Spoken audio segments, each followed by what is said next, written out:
Hi hello అందరికీ నమస్తే అండి. అందరూ ఎలా ఉన్నారు? మీరు అందరూ బాగుండాలని మనస్ఫూర్తిగా కోరుకుంటున్నాను. అలాగే ఈరోజు రెసిపీ వచ్చేసి గోంగూర పుల్ల కూర అండ్ బెండకాయ ఫ్రై పకోడా. ఇది ఎలా తయారు చేయాలో ఈ వీడియోలో అయితే తయారు చేసి చూపిస్తాను. అలాగే బెండకాయ ఫ్రై పకోడా అయితే రెండు ఒకే వీడియోలో అయితే మీకు తయారు చేసి చూపిస్తాను. ఇప్పుడు ఈ పుల్లకూర తయారు చేయడానికి ముందుగా మనం గోంగూర తీసుకున్నాం కదా. గోంగూర వచ్చేసి నేనైతే ఒక కట్ట తీసుకున్నాను. ఈ ఒక కట్ట కొంచెం గోంగూర అయితే కొంచెం వాడినట్టు ఉంది, అందువల్ల సాల్ట్ వేసాను. సాల్ట్ వేసి కడిగితే కనుక ఆకు కూడా కొంచెం ఫ్రెష్గా ఉంటుంది. సాల్ట్ వాటర్ పంపేసి మళ్ళీ ఫ్రెష్ వాటర్ అయితే పోస్తాను. ఇప్పుడు వచ్చేసి టమాటాలు. ఈ టమాటాలు బాగా పండిన టమాటాలు తీసుకోవాలి. పెద్ద అయితే 2, చిన్నవి అయితే 3 తీసుకోవాలి. ఇవి బాగా పండిన టమాటాలు నేనైతే 2 తీసుకున్నాను. ఇవి బాగా చిన్న చిన్న పీసెస్గా కట్ చేసుకోవాలి. గోంగూరలో ఐరన్ ఉంటుంది కదా, మనకి బ్లడ్ తక్కువగా ఉన్నా కూడా గోంగూర తీసుకోవడం వల్ల అయితే మనకి బ్లడ్ కూడా బాగా పడుతుంది. ఇలా టమాటాలన్నీ కూడా ఇలా చిన్న చిన్న పీసెస్గా కట్ చేసుకోవాలి. ఈ పుల్లకూరకి టమాటాలు కొంచెం ఇట్లా ఎక్కువగా వేసుకుంటే కనుక టేస్ట్ ఇంకా ఎక్కువగా వస్తుంది, చాలా బాగుంటుంది. నేను ఎప్పుడు కూడా ఇలానే చేస్తూ ఉంటాను ఇంట్లో అయితే. ఒకవేళ మీలో ఎవరైనా చేయకుండా ఎవరైనా ఉంటే కనుక ఇలా తయారు చేయండి. ఇప్పుడు పచ్చిమిర్చి. ఈ పచ్చిమిర్చి వచ్చేసి ఒక 4-5 పచ్చిమిర్చి తీసుకోవాలి. అంటే మనం తినే కారాన్ని బట్టి తీసుకోవాలి. ఇవి కూడా ఇలా చిన్న చిన్నగా అయితే కట్ చేసుకోవాలి.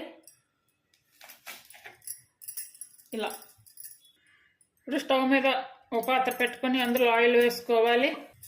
అంటే ఆయిల్ కొంచెమే వేసుకోవాలి, 1-2 స్పూన్లు వేసుకుని సరిపోతుంది. అలాగే ఇప్పుడు కట్ చేసుకున్న టమాటాలు వేసుకోవాలి, కట్ చేసుకున్న పచ్చిమిర్చి వేసుకోవాలి, అలాగే వెల్లుల్లి వేసుకోవాలి. అంటే టమాటాలు బాగా మెత్తగా ఉడకాలి. ఇలా ఉడుకుతున్నాయి కదా, ఈ టైంలో ఇలా క్లీన్ చేసుకున్నటువంటి గోంగూర వేసుకోవాలి.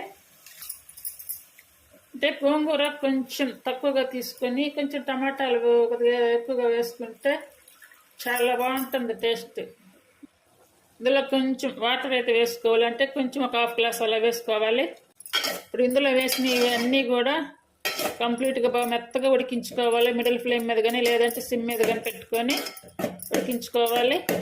అలాగే 1/2 స్పూన్ వరకు పసుపు వేసుకోవాలి.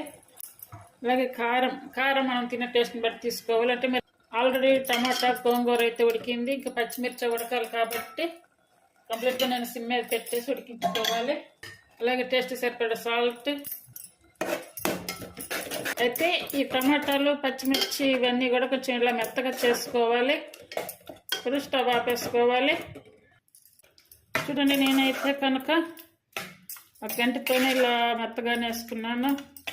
అంటే బాగా మెత్తగా ఉడికిపోయాయి కాబట్టి మనం గంటతో ఇట్లా అనుకున్నా కూడా బాగా వచ్చేస్తాయి.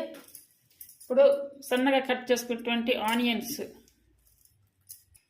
ఇందులో కొంచెం సాల్ట్ తక్కువగా ఉంది, ఇదంతా కూడా మళ్ళీ కలుపుకోవాలి. ఇప్పుడు ఇది పోపు పెట్టుకోవాలి. పుల్ల కూర లెక్క చేసాం కదా, ఇది పోపు అయితే ఖచ్చితంగా పెట్టేసుకోవాలి, చాలా బాగుంటుంది టేస్ట్. ఇప్పుడు స్టవ్ వెలిగించుకొని స్టవ్ మీద పోపు కోసం ఒక పాత్ర అయితే పెట్టుకోవాలంటే కడాయి పెట్టుకోవాలి. అలాగే ఆయిల్ వేసుకోవాలి. ఆయిల్ అయితే కొంచెం వేసుకొని సరిపోతుంది. ఆయిల్ వేడైంది కదా, ఇప్పుడు ఆవాలు 1/2 స్పూను, అలాగే జీరా 1/2 స్పూను, శనగపప్పు, అలాగే ఎండుమిర్చి, 2 కరివేపాకు, చూస్తారు కదా వెల్లుల్లి, ఉల్లిపాయలు ఇలా సన్నగా చేసుకోవాలి. అలాగే పుదీనా, కొత్తిమీర 2 వేసుకోవాలి. ఇప్పుడు తాలింపు అంతా ఇలా వేయించుకున్నాము కదా, ఈ టైంలో చూస్తారు కదా ఈ పల్లీలు, ఈ పల్లీలని ఇలా వేయించి పొట్టు తీసుకొని ఇలా చిన్న చిన్న పలుకులుగా చేసుకోవాలి. ఇవి చేసుకొని ఇందులో వేసుకోవాలి. పులుసు కూర చేసేటప్పుడు ఈ పలుకులు వేయింది, ఆ టేస్ట్ అయితే మీరు ఒకసారి తిన్నారంటే మళ్ళా తినాలన్నంత టేస్టీగా ఉంటుంది.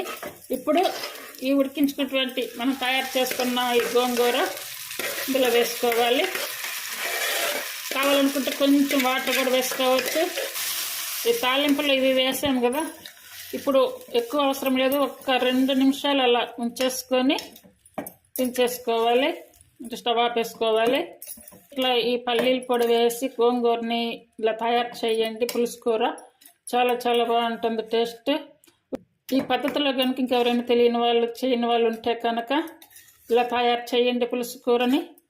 ఇది గోంగూర పుల్లకూర పులుసు కూర అంటారు దీన్ని. మీరు ఒకరు చేస్తుంటే కనుక దీన్ని మీరు ఏమంటారో కామెంట్ చేయండి.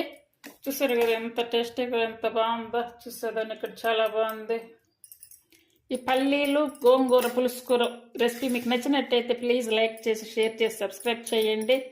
అలాగే హై పాయింట్స్ ఆప్షన్ ఉందంటే ఆ హై పాయింట్స్ కూడా ఇచ్చి ఛానల్ని సపోర్ట్ చేయండి. మీకు నచ్చితే కనుక ఫాలో అవ్వండి, ట్రై చేయండి. అందరు కూడా ఈజీగా నేర్చుకోవచ్చు. చాలా బాగుంటుంది టేస్ట్ కూడా. గోంగూర అంటే ఎక్కువగా పచ్చడి, అలా ఎండుమిర్చి, అలా పప్పు గోంగూర అని అలా రకరకాలు చేసుకుంటాము. అలాగే ఈ పుల్లకూరని ఈ పద్ధతిలో ఇలా పల్లీల పౌడర్ తోటి, ఈ పల్లీల పలకలతో చేస్తున్నారంటే ఎంత బాగుంటుంది. అలాగే ఇప్పుడు వీటిలోకి బెండకాయ కూడా ఇలా ఫ్రైగా అయితే చేయబోతున్నాను. అంటే పకోడా ఫ్రై ఎట్లా అయితే చేయబోతున్నాను. ఈ బెండకాయలన్నీ కూడా ముందుగానే ఇలానే అన్నీ కూడా కట్ చేసుకొని పెట్టుకోవాలి. అలాగే ఆనియన్స్ కూడా చూడండి, ఈ మందం అయితే ఆనియన్స్ కూడా అయితే కట్ చేసుకోవాలి. ఇప్పుడు ఇవన్నీ కూడా ఇందులో వేసుకోవాలి. 2 స్పూన్ల వరకు అయితే కార్న్ ఫ్లోర్ వేసుకోవాలి. అలాగే ఇవి, అలాగే కారం నేను కొంచెం ఎక్కువగానే వేసుకున్నాను బెండకాయకి. టేస్ట్ సరిపడా సాల్ట్, ఒక 1/2 స్పూన్ వరకు జీరా. ఇవన్నీ కూడా ఇలా చాలా తేలిక కలుపుకోవాలి. మరి ఎక్కువగా ఇలా గట్టిగా అయితే కలపొద్దు, ఇలా బాగా తేలిక కలుపుకోవాలి.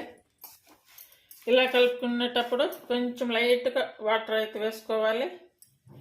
కొంచెం ఇలా చల్లుకున్నట్టుగా వేసుకుంటే చాలు. ఇలా లైట్గా వేసుకుంటే మనకి ఈ పిండి అంతా కూడా బెండకాయలో పెట్టేదాన్ని ఆయిల్లో వేగినా కూడా కరకరలాడుతూ బాగుంటాయి. చూడండి, ఇప్పుడు ఇవి ఆయిల్లో వేసుకోవాలంటే ఆయిల్ ఆల్రెడీ వేడయ్యింది.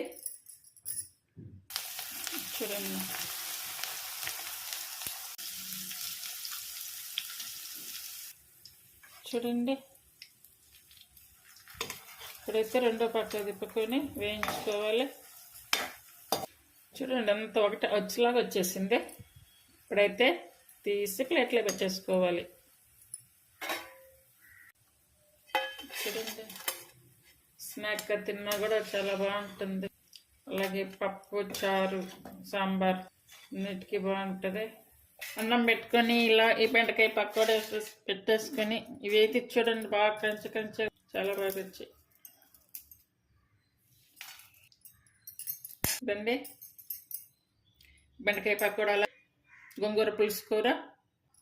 ఈ రెసిపీ మీకు నచ్చినట్టయితే ప్లీజ్ లైక్ చేసి షేర్ చేసి సబ్స్క్రైబ్ చేయండి. Thank you for watching. అలాగే బెండకాయ ఫ్రై పకోడా అయితే 2 ఒకే వీడియోలో అయితే మీకు తయారు చేసి చూపిస్తాను ఇప్పుడు.